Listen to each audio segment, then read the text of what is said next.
Hey everybody. So in this video, we're going to be talking about setting up your course navigation settings.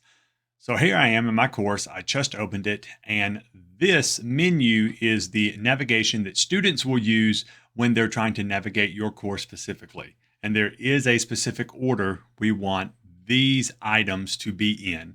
Okay, this is mainly for consistency, so it doesn't matter what class the students are in, they know where all the information is located. So in order to change this, we're going to come down here to Settings, and we're going to look for our Navigation tab here. These are all of the menu items that students have access to. Notice that some of these we do not want them to have, such as collaborations or mastery tracker. So to move these, you can just click here and drag to the bottom, or you can simply click the three vertical dots and select disable. This will automatically move it to the disabled section. So we don't want them to have class for Zoom. They don't need the new analytics or grade sync or item banks.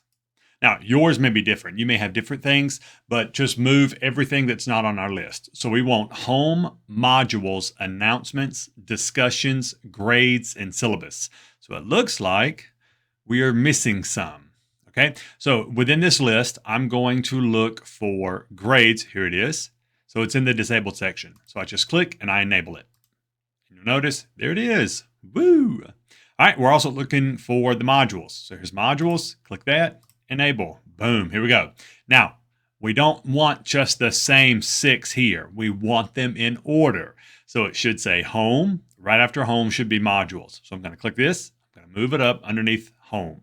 So now I have home, modules, announcements, discussions, grades, and then syllabus. So I'm going to take grades and I'm going to move it above, and there we go.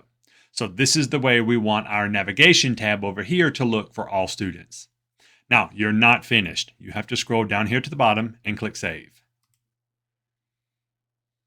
Now you'll notice here on your navigation tab that this is set up, and every course should look like this at Lighthouse Virtual Academy. So when I go to student view, it doesn't matter what the course is. We have our banner, we have our template for our homepage, and then our navigation panes are the same. Now, if there's anything you want to add in addition to these 6, you are more than welcome to do so, but these 6 must remain at the top and they must remain in this order. All right, that is all. If you have any questions, let me know. Bye, everybody.